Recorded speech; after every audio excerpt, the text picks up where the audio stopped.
Well, yeah, bene. Good morning, my relatives. This is Mark Charles, and I'm glad that you can join me. Today is Friday, February 9, and I'm sitting down with my second cup of coffee. And I'm very thrilled today because I have two wonderful guests, Kathy Khang and Matt Mikalatos, who are the authors of this book, Loving Disagreement. And I'm very excited to talk with them about their book and some of their story and some of the just things they put into this book. So I'm glad you can join me for this. But before I begin, I want to do as I always do, which is acknowledge I'm speaking to you from Piscataway lands. I moved here from the Navajo Nation with my family about a decade ago. And these lands are now called Washington, D.C., but I want to honor the Piscataway as the hosts of these lands. I want to thank the Piscataway for their stewardship of these lands. And I just want to state how humbled I am to be living on these lands today. So, without any further waiting, I want to just bring on both Matt and Kathy, and I will ask them both to introduce themselves, and then we'll get the conversation going. So, Matt, Yate, Kathy, Yate. Matt's joining us from Portland, and Kathy is joining us from Chicago. And Kathy, why don't you go ahead and go first, if you would just mind introducing yourself and saying hello to folks. Well, good morning from here. I am not yet on my second cup of coffee, but I will after this. I am in the north suburbs of Chicago, actually on Potawatomi land. It belonged to the Potawatomi until August 1829 when it was sold for $12,000. Well, thank you, Kathy, for acknowledging that, and thank you for being here today. It's great to have you. Matt. Yeah, I'm Matt Mikalatos. I'm in Vancouver, Washington, named after a French trader or something. But it's Chinook and Cowlitz land, and of course, the Chinook and Cowlitz are still here as well. In fact, one of the tribal offices is like a quarter mile from me, which is pretty cool. Yeah, I'm a writer along with Kathy and an old friend of Mark's. Always glad to get some time with Mark. And I'm sorry, Matt. I said you're from Portland. I keep Well, on Portland. miss. So here's the thing. Portland is literally 5 miles from me. I'm in Yeah. a suburb, but I'm across the river, so it's a different state. So yeah, when I tell people I'm from Vancouver, they're like Canada, and then I say Washington, and then they say DC, and then everyone's very confused. Then I say Portland, and then they're like Maine. So it's easier for everyone to say Portland. Yeah. See, I usually get you mistaken or mixed up with my friend Scott Hall, Uh-huh. who lives in Seattle. I don't know if either of you know Scott Hall. I don't know, He Scott. works with InterVarsity, and he actually Oh, has a yeah, I podcast do. called White People Work, where he talks about, because many of us people of color say this is white people work, right, to figure out racism, and don't ask us to do the work for you. And so he took that to heart and has a podcast called White People Work, where he's actually really investigating some of the challenges of white supremacy and how that's harmed not only our nation, but even him as a white person. So, Interesting. but yeah, for some reason, I always get the two of you mixed up. You don't look alike, you have different voices, but Hey, I you're always saying put you you can't in tell white people Seattle and alike, him in Mark? Portland, or him in Vancouver for some reason. Oh boy. But, well, I am so grateful for this book that you both wrote, Loving Disagreement. The subtitle is Fighting for Community Through the Fruit of the Spirit. And I'll be honest, I wasn't quite sure what I was going to think of the book when I started it. Like, I didn't even know what I was thinking about going into it, because I think, and you actually clarified this very beginning and early, like you were asked to write a book about civility. Mhm. And I think that's what I was afraid of, was you were just going to write a Mhm. book about just kind of the niceness of being. And I was like, and so I wasn't sure what to think. I mean, I know both of you, and I know that both of you aren't just going to leave it there, but I was afraid that that was what your publisher was going to go after. And so I was very grateful reading early on in the book. You're like, yeah, this is not what we're doing. And Yeah. we're going to actually go for some much harder, and we're going to raise the bar a lot. And so, yeah, I'd love just to hear from both of you. And I love the way that you wrote it, because you wrote it not only with both of you having chapters or sections that you very clearly authored, but you wrote it very much as a dialogue, where at the end of a chapter, one of you would come back in and you would respond to that or ask a deeper question about that. And again, I say I read this, but I listened to it on Audible, so I heard it in both of your voices. And so it was really fun to just hear the two of you almost go back and forth a little bit, talking about it, responding to each other a little bit, and bringing it more. It made it really fun to listen to. What made you decide to use that format as you were putting this book together? I mean, I think a big part of it was a lot of times when you get co-authored books, present company accepted. It's really early Excluded. here. Excluded. Yes. Present company accepted that. Sounds like an insult. Uh, no, a lot of times what happens is you flatten the voices and try to make a third voice, right? Yeah. Where you're not sure who's writing or speaking, but the whole point of our book was to have two voices in conversation. So we thought we can't do that. So we just thought we'll make it really clear. We'll stick in our own voices. And even as you read the different chapters, Kathy and I have different styles, different approaches, different interests. So I think you can tell, even without the little marks saying, oh, this is Matt or Kathy talking, who's writing once you get to know us a little bit. So yeah, that was a big piece. We did. It's probably the difference between the melting pot versus the mosaic idea of our current culture. Is the melting pot says, well, we can all become one thing, and the mosaic says the individual things you are beautiful and make something good together. So yeah, we didn't want to remove what was unique about each of us to write a book together. How about for you, Kathy? How did you go into this, and how did you feel about that format and the way that it was kind of put together? Yeah, it worked out really well, especially because now Matt and I have since met in person, but at the time of the writing of the book, we had not met in person. And so I know listeners who are like, what? We had podcasted for years together, so we have a friendship. It's just that we had never met in real life. And so we wanted to keep our distinct voices, especially because our perspectives are very different. I mean, obviously, Matt is a man, I'm a woman, he's white, I am not.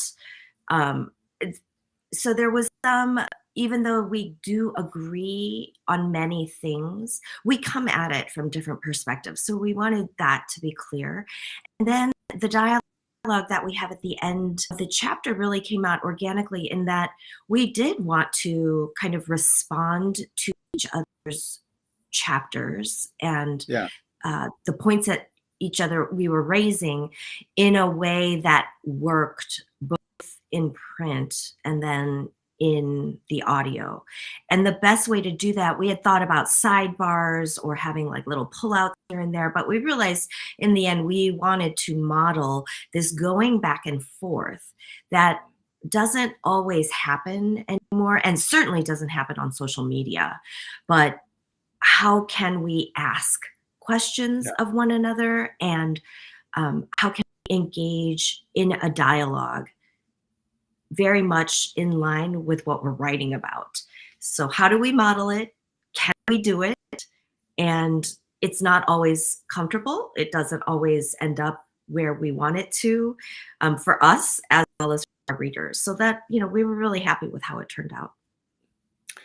I will have to admit, I'm very surprised learning now that you two hadn't met before you wrote this book. I just assumed you were good friends because I knew you were doing the podcast together. I'm like, I know Matt travels a lot. I'm not quite sure how much your schedule has you traveling anymore, Kathy, but I was like, I just assumed you guys were like best buds or almost, like in each other's worlds a lot. Where we met for the first time. Where we met for the first time was making that audiobook, Mark. Yeah. Really? Oh, when you recorded it? Yeah, we spent a day together. Oh, wow. A little booth. And what city did you record it in? In Chicago area. I don't think it was actually in Chicago, but Carroll Stream, I think it was. Yeah. Yeah. Well, so I will, in prep for this interview, I read your book, obviously. I also listened to a podcast where you did some interviews, and I just wanted to see what kind of conversations are you having and what kind of dialogue are you having. And as I read your book, I love the fact that you jump immediately into discussions about race and some of the very hard topics, right? First of all, you say we're not going to just go for the civility, we're going to go deeper. And then you jump right into talking about issues of race and things like that. And Kathy, I know you as a very bold person who speaks fairly bluntly is not the right word I want to use, but you're not afraid. You don't shy away from saying what needs to be said. And I appreciate that about you. And I will have to admit, I was a bit, even I was taken, because I have that same reputation, but I was a bit taken back when I read at the end of chapter 1, where there had been some discussion about white supremacy. And I'm going to just read this, okay, because it's in the book. So this is Kathy writing after Matt has done a section, and it says, "Look at us, white supremacy and intentions in the first chapter. Yes, white supremacy hurts all of us, including white people who may have lost most or even all ties to their cultural and ethnic heritage, instead assimilating to a flattened culture that can fall under the term whiteness. I hope when we get interviewed about this book, someone will ask you about that loss and the impact it has on you and your understanding of your family and of God." Now, there's a lot of places in this book where you actually ask questions of each other and respond. But here, Kathy's like, I want someone else to ask you this question. And so, Matt, I don't know if anyone's asked you this question. I want to ask you that question because this is very similar to the conversation I had with Scott Hall just a few weeks ago when I interviewed him about his podcast, White People Work. And he had a few episodes of his podcast where he spoke really bluntly about how whiteness was constructed and not only the harm it did to communities of color all around the globe, but the way it actually hurt white people. And so, knowing you're a reflective person, knowing I've given you now 10 minutes or 20 minutes to think about this, because I warned you I was going to ask you this question before we got on, I'd love to just hear your response to that question. Yeah, sure. Thanks, Kathy and Mark. Yes. Listen, my last name is Mikalatos, which gives you an idea of ethnicity, right? That I come from Greek somewhere, Greek family. And that was my grandfather, who was an immigrant to the US. At the time my grandfather came to the US talking about constructing whiteness, Greek people were not considered white. But the process had begun of folding in some of these folks to whiteness, and what you do, right, when you're folding in whiteness is that you set aside your ethnic particulars to try and fit in to the majority culture. So in my family, by the time we get to me, so my grandfather marries an Irish lady, which again, Irish is white now. It wasn't always. What ends up happening is that, yeah, my family is not particularly Greek. We go to the Greek festival once a year, right? But it's not like we cook tons of Greek food all the time or anything like that. And really, honestly, I'm only a quarter Greek. My dad's half, I'm a quarter, but my last name becomes the ethnic identifier. And then even the way I talk about it, so I'm 3/4 Irish, Scottish, English, but I would usually just say Irish because they're essentially the same, but that's not true. The Irish, the Scottish, and the English all have ethnic differences, they have cultural differences, and have always had. So all of that gets wiped away into like, what's dinner for tonight? And it's spaghetti, right? Which has become a mainstream, that's Italian, but it's become a mainstream American dish. And there's a bunch of stuff. I don't speak Greek or Gaelic or anything else. Neither do my parents. So yeah, there's a lot of loss there, actually, as far as the richness of our heritage. So yeah, I don't know. That's maybe a start to answering. What else? What else can I tell you? Yeah, I mean, so for me, as I talk about this and you in my book, we talk about the multi-generational community manifestation of a perpetration-induced traumatic stress, which is Yeah. the violence enacted by white people against people of color here. One of the things that I look at and I observe a lot is something that I, as an Indigenous person, have, that white people do not have Mhm. is I have legitimate space here, right? I my my people's creation story takes place here. I Yeah. can point to that mountain or that river and say, yeah, this is where we've been, and we have Mhm. these stories around these spaces.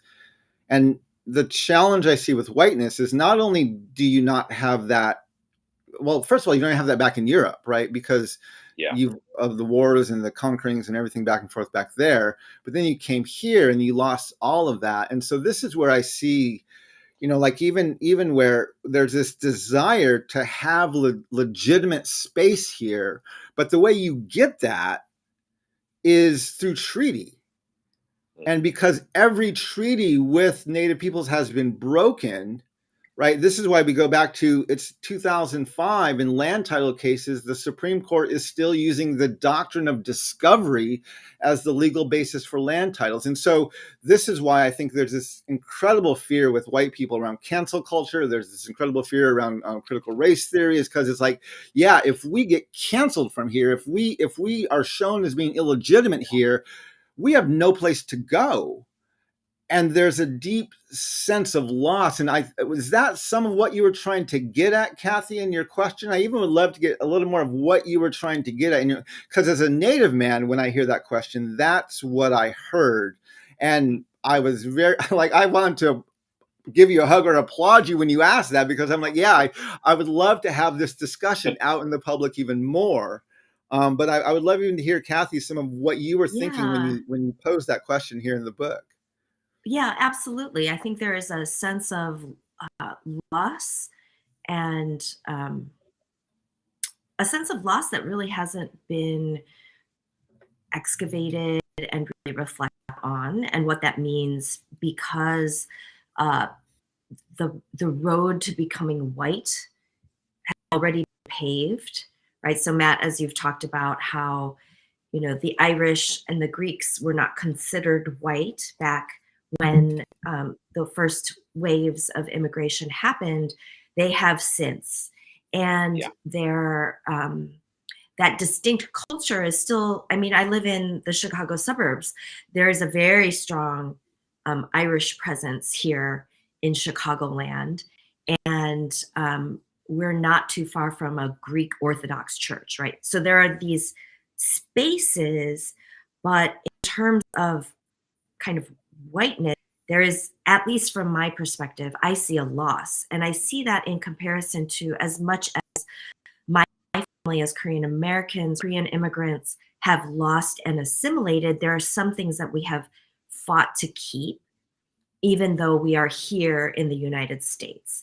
And so, yeah, my last name is always going to be an indicator. My face is going to be an indicator, but now my children have lost most of the language, but they also know enough of the language to carry on the honorifics. And so those are the things that I think my white friends have lost, is this very strong, clear sense of um, what does the language mean, or what does the name mean, and what are the stories that connect us generationally, even though we've moved away from Korea, even though my children will most likely never see, the burial land of my grandfather and other relatives in Korea. They understand, and there's a connection. So there's still a sense of, I'm American. My kids will say that they describe and think of themselves as American, that there is a very distinct cultural piece is connected to a sense of values, as much as if not more than, their religious upbringing. And so that's where my question comes from, and always is in that place for especially for my white Christian siblings, is, have you thought about what you've lost because you cling to these other identifiers first? I think there's a I think there's a necessary amnesia for whiteness too, to be included in whiteness.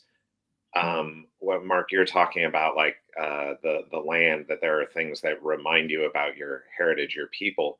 Uh, White people have to move toward personal connection, not historical connection, because the historical connections are often incredibly problematic and horrific, genocide connected a lot of times.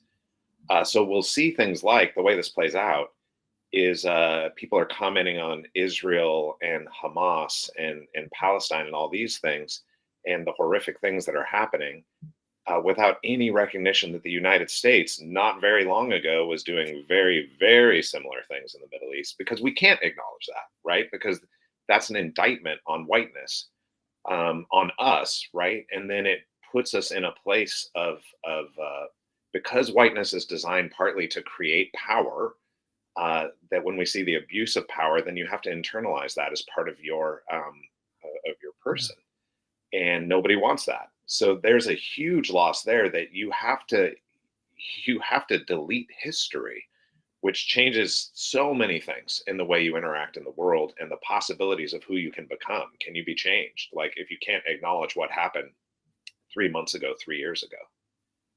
So yeah, there's a bunch of stuff there. Yeah. Well, thank you for both of you for giving some input into that.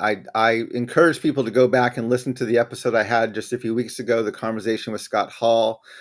He actually did a lot of research, and I can't remember the reference he gave, but one of the ways he defined whiteness is not defined as something you are, it's defined as something you're not. So we're not black, because blacks are enslaved. And so whiteness is now, and that's why whiteness is more fluid. And he gave the resources. I just don't happen to have those resources in front of me. But I would encourage people to either to go back to the video I have a few weeks ago, that conversation with Scott Hall, or even to go back and look at his podcast on white people work. And there's a lot of really good resources there. And again, we could go on down this track for a while, but I'm going to pivot a little bit here. So I forget how many chapters, there's 9, 10 chapters in your book. And you talk about, I like war, what is it good for? That's where you got into kind of the white supremacy stuff. The chapter with your voice in it was Loving God and Loving Pizza, Kathy. I appreciated that one. Joy and happiness, fighting for peace. Patience, the chapter you've all been waiting for. Now, Kathy, I have to tell you, this might have been one of my favorite chapters in the book, because I love the way that you talked about not only how incredibly crucial patience is and how hard it is, but you got very real with us, and you were very vulnerable, and you shared some of your own pain, some of your own story in that. And yeah, that for me, when I look back at the book, I'm like, yeah, I felt like I really was able to connect with you there in what you were saying, and how that brought up just not only the importance of having patience, but the challenge and the difficulty of being patient. And it's not just waiting for our Uber Eats to get here, but it's like, it goes into some really deep emotions and actions and responses to things. And it's something that we're all growing in all of our lives. And so at first I want to thank you for writing that chapter. Again, when I heard your voice in that chapter, I heard that chapter in your voice, it really hit home for me, and I really appreciated it. I won't ask you to bring in, we were not going to go into the personal stories right here. People can read the book to do that. I'd like to ask you about your decision in writing that chapter to get so personal. Right? Was there something about patience that made you bring some of those stories? Because you probably could have brought those stories in a few other places too, but you brought them into the story about the chapter about patience. Is there a reason why you brought it in at that point in the book? Well, one, I had to write the chapter because Matt did not want to write the chapter.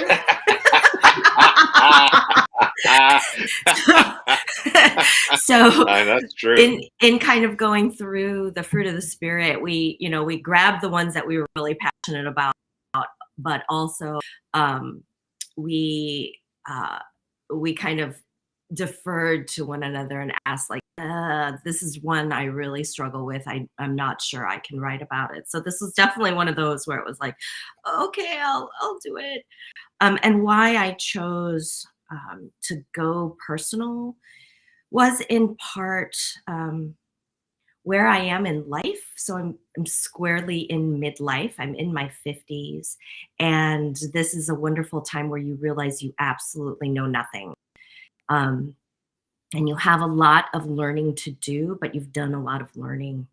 And I thought about all of the people who were so patient with me, and the way in which I continue to struggle with and have deeper relationships with people are people and communities that show mutual patience and respect. And so I couldn't not go personal with my stories, but I chose to put them here in part because patience is also used as a weapon, right? And Yeah. and as people of color, we are often told to be patient, and we are told to be patient because we are waiting for justice, and those in power are saying, eh. And so I wanted to write about patience and bring in the personal as one who has been told to be patient as a way of being put under power, but also the freedom and the learning that happens when I choose to fully engage and others engage in patience with me. It's not about power, it's about mutuality. And I can't do that without being personal. Yeah. Well, again, I want you to know how grateful was for your voice in that Thank you. chapter, and it really made me stop and pause. And as I read through it, just to hear your stories and to hear the points you were making. So, thank you for bringing that in. The chapter after that is kind of a big deal, embracing kindness in a cruel world. And Matt, this was the quintessential chapter for your voice. I loved your voice in this chapter as well, because you went on a word study of the word kind, because you Yeah. pointed out, and I never even looked at this before, that kindness is mentioned throughout the scriptures and especially in the New Testament. But kindness is almost, the definition is almost assumed. It's not really defined Yeah. in the scriptures. It's just assumed people are going to know what you're talking about. And then you went into a whole study of kind of the Greek use of the word kind and the way other authors at that era kind of defined the word. And that was a very fun kind of rabbit trail that you took us down. I really appreciated that. Now, something that this wasn't the point of your chapter, but I want to ask you about it, because Yeah. you talked about in that chapter, and if I encourage you people to read the read the book, but these two chapters especially really grabbed me. And on kindness, you talked about how there was a way that the word kind came from the translation of the word kind Yeah. came from the word kin, which was all used not only in familiar terms, but also in nationalistic terms, where Yeah. you would care for or you would be actively engaged in helping people who were from your family or from your Right. nation. And as someone who's native, right, and who has been told you're a savage, you're outside the kingdom, your understanding of creator is pagan, and our understanding of creator is holy, and you're evil and we're good, all these things, and seeing very much how the nationalistic voice is not just on the extreme right, but it permeates throughout a lot of Christianity. Um, that chapter actually opened my eyes a lot. I'm like, oh yeah, if Europeans, English speaking Europeans, have been translating this word from the Greek in a word that from them is rooted in family and in nationalism, Mm-hmm. it makes perfect sense that Christianity in this nation is considered, yeah, your family is the people who look like you, and you want everyone to assimilate to who you are. Right. And this is your nationalistic religion. You know, when I talk about the conflict in Gaza, I talk about we have 3 religions and 3 countries at war. We have the United States, we have Israel, we have Hamas. All 3 of these countries have different religions that we've nationalized, right? The US has nationalized Christianity, Israel has nationalized Judaism, and Hamas has nationalized Islam. And Yeah. all of these have the same story of the Torah and these very violent images of God. And actually, it's not surprising there's a conflict there, because we all have this same justification for killing our enemies, because we all bow down to the God of Abraham, who was a very violent and somewhat even abusive God, if you look at the scriptures honestly. But your chapter, this wasn't your intention, I don't think, but for me, it really opened my eyes a lot of like, oh wow, this helps me understand why Western Christianity, when it's not individualistic, the way it thinks communally is very closed, right? It thinks communally as those who look like me, who are around me, who are my family, or those who are pledged allegiance to the same flag as me. Did any of that cross your mind as you were doing that word study, For and as you were sure. going through I that? mean, no, it's interesting. Actually, if you look at some of the theological constructs, particularly I'm not as familiar with every Christian faith stream, but in evangelicalism, I grew up hearing this all the time, that there are certain things that it seems pretty clear in scripture is being given to us as a really difficult thing that applies to our relationship with all human beings, right? Love each other.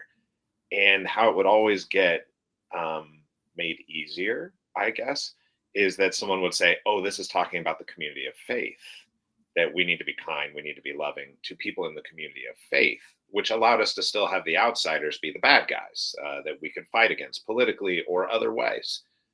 When I think oftentimes in scripture, it's pretty clear that's not what's intended. And so the root translation is a huge mess in general.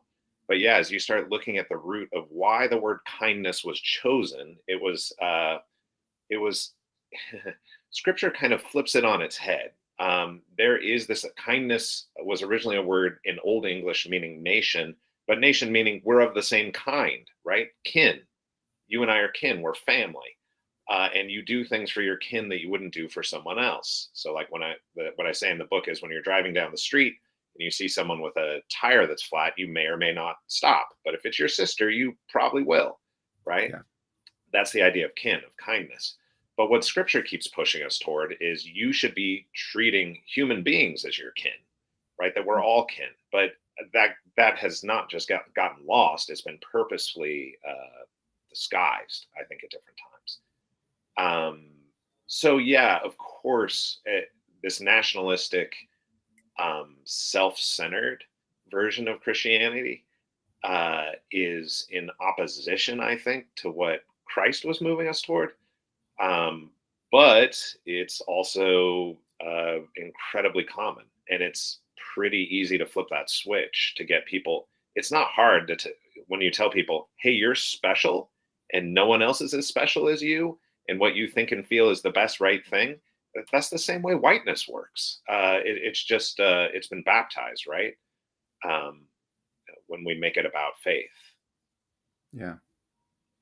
Well, and that's when Kathy, white Christians, right? It's both things together. You're not just white. You also following the right God. You must be That's really right. great.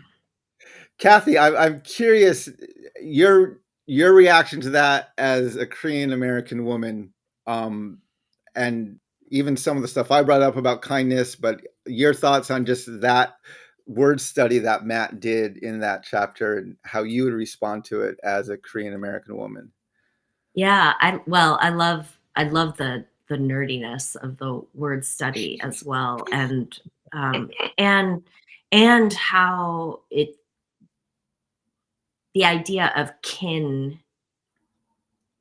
and nationalistic is not so far from my experience as a Korean American, right? I mean, Korea is a very proud nation, and there's a lot about the peninsula and how we as a people are resilient people, because we have been occupied and colonized and split, and now, now look at us kind of feeling. And I also grew up with a very strong sense of who my family was. It wasn't American, it wasn't white, um, but I will say what that did, and the loss of that was, off the bat, told me as a child there were people I could not trust. Right. And so kindness is not just about how you behave on the external and being polite, but who could you trust? Kindness in a trusting mutual relationship. And I was told that there were a whole bunch of people you couldn't trust. Yeah. And I would say as a child that is a loss, that you have to kind of undo and deconstruct as you become an adult. And so that sense of who shows you kindness is limited by who you believe you can trust. I feel like I could go on. I mean, we could spend 5, 10, 20 minutes on each of these chapters. There's so much you have in here. You go on to talk about goodness and God is good all the time. You talk about great is my faithfulness, where Kathy, you bring in your story of your parents, gentle strength, self-control. Right. There's so many good chapters in here. I'd love to hear just from each of you. Now that you've written the book, it's out there. What is one thing that you're grateful people are getting from it? And what is one thing you want people to get from it? And maybe they're the same thing, but is there something that you say, oh, I'm glad people are getting this from the book? And is there something that, oh, I hope they get this from the book. I hope this comes out at some point. And you can both answer whenever you're ready to answer that question. But what's something you're grateful they're getting from the book, feedback you've gotten, and what is something you're hoping that, yeah, this is, I wrote this book because I want to make sure you get this from it? I mean, we've actually gotten a decent number of notes from readers who have said this book has helped them in some relationship they're in, with a family or the church or whatever it might be. And I think that's really gratifying, right? That someone is saying this has impacted my life in a positive way, helping me to be more patient or recognize that I'm not, following Jesus in this way. I think the thing that's really hard, and that Kathy and I both have wrestled with, is that the fruit of the Spirit is not personally attainable. As we've dealt with our own conflicts, not with each other typically, but with people outside of ourselves, we keep saying to each other, why did we have to write this book? Like, we feel called to live by it, which we all should be, but us especially, because you don't want to say something mean on social media and then someone says Matt Mikalatos, author of Loving Disagreement, right? So I think my hope of what people will walk away with is that it's not meant to be attainable. That's the whole point. This is the fruit of the Spirit, not the fruit of working hard. And that it requires that in moments of disagreement and anger and frustration with each other, that we allow ourselves to be empowered by the Holy Spirit, transformed, and to act in a way that is beyond what we ourselves are capable of. So I don't know. I think that'd be my answer to that.